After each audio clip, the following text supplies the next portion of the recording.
Hi guys, welcome back to my channel. Today I'm going to be telling you about my puppy that we got, a quarantine puppy. This is Gunner. Hi Gunner. I had to trick him into coming onto the camera with a treat. Why did I have to do that? You're usually all over me. So today I'm going to tell you about him and about his story. And he was super sick when we rescued him, and to the point where he was almost dead. So I thought I'd tell you guys about that because first of all, it's an interesting story because you never know what you're going to get when you rescue a dog. And also because it was kind of a lesson with like the vets you choose and things like that. So I just thought I would tell you guys that. But before we get started, I thought I would address the elephant in the room, which is my name change. I changed it to Lana the Esty as an esthetician. If you didn't know that, now you know it. I think it's good that I did that. I think it was time for a change and time for this new chapter, and now I can do skincare and makeup based things, and the name will be relevant in my life now. So anyway, enough of that.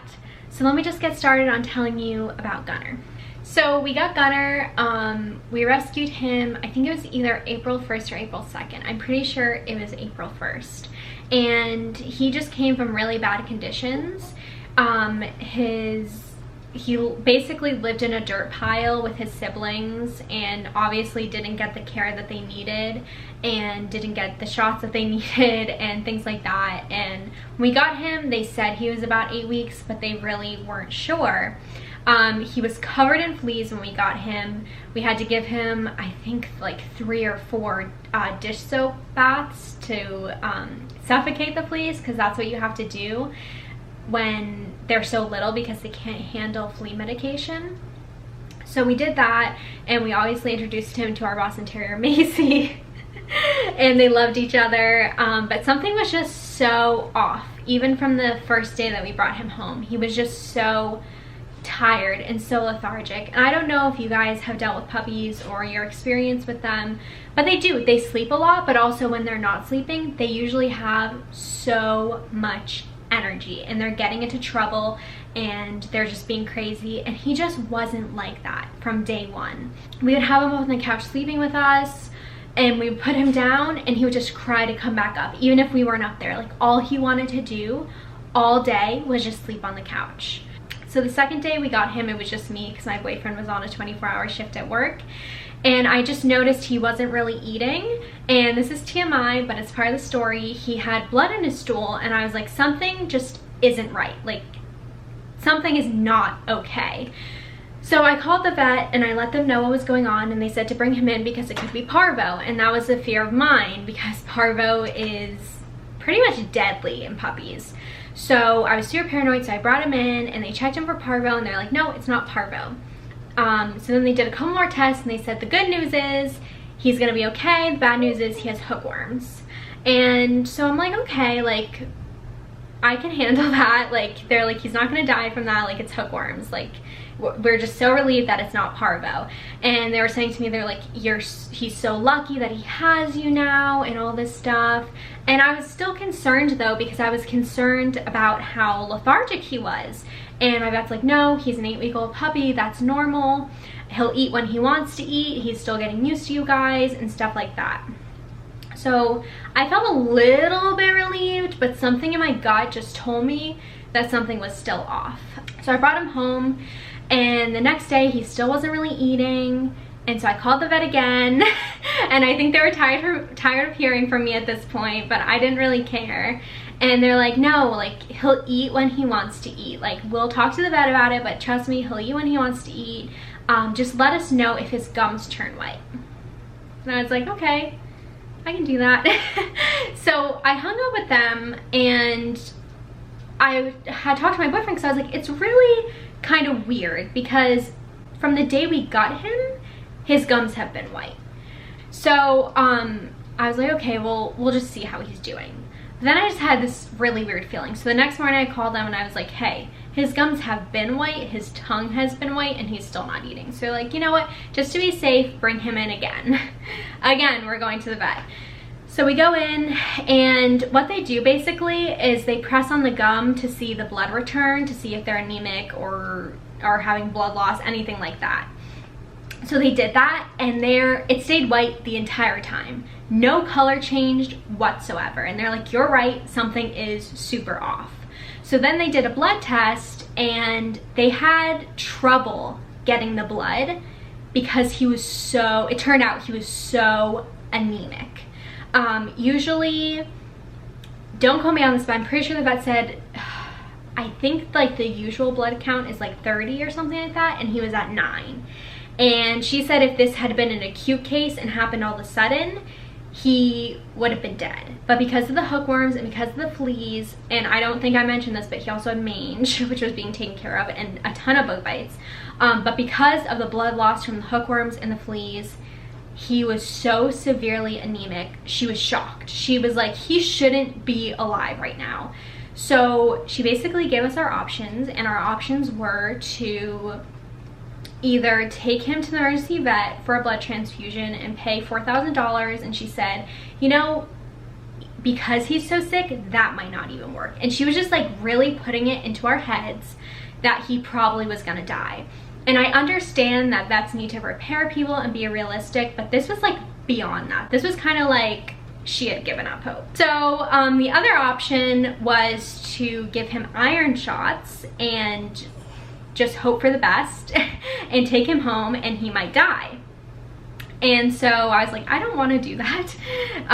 It was a really hard decision, and it was so scary because it was shocking. It was like, we didn't know he was this sick. We really didn't know it was this bad.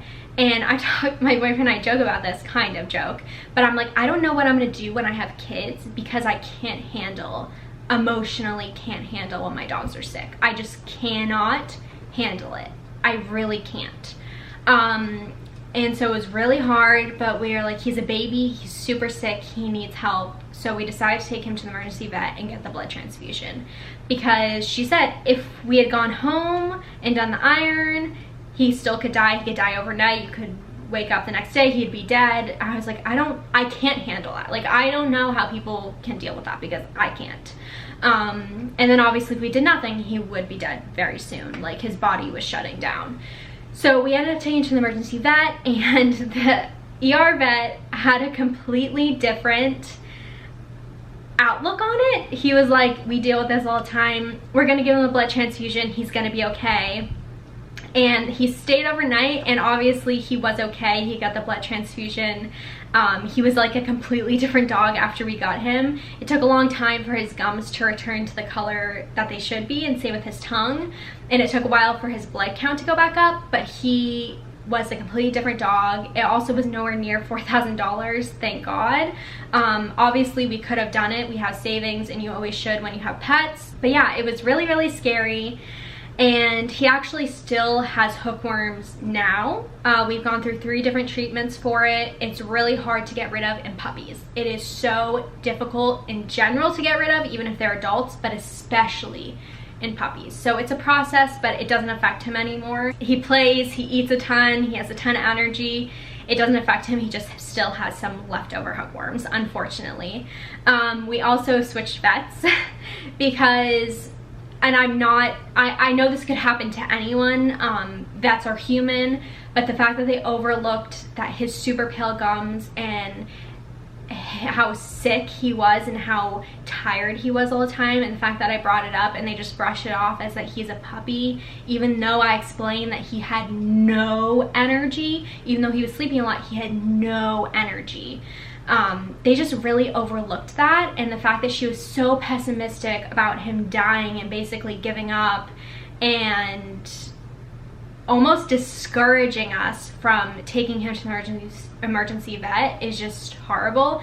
And my boyfriend and I talk about it now. We're like, what if we had listened to her and just done the iron shots and given up hope? Like, he wouldn't be here right now. So I'm really glad that we took that risk and took him to the emergency vet, and that we have him, and he's almost 5 months old. And when he was super sick, he was only 8 pounds, and now he's like 25 pounds, so it hasn't affected his growth or anything like that. So he's super healthy. But I think it's just a lesson too even though it's an interesting story, but it's also a lesson that you need to be your own advocate or your pet's advocate, whether it's a vet or whether you're a patient or a family member's a patient, because people miss things. People are human, doctors are human, vets are humans, and it's just, you really have to look out, because we've also talked about like his siblings probably were the same way in his litter, and a lot of people unfortunately don't regularly take their dogs to the vet, or they ignore signs and say, oh, they'll get better on their own. And we're like, ugh, we like cringe and are so upset at the fact that those other dogs probably didn't make it.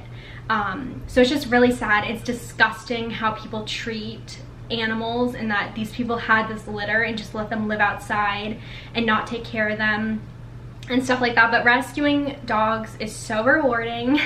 And anyway, so yeah, that's his story. He's alive and well. He's sleeping in his crate right now because he's really tired. This is his nap time. But anyway, if you guys want to see more videos about my dogs or things like that, I would love to, because they're my children and my life. But thank you guys so much for watching, and I hope you enjoyed, well, not enjoyed the story because it was really sad, but it has a happy ending. So anyway, I'll see you guys next time. Bye.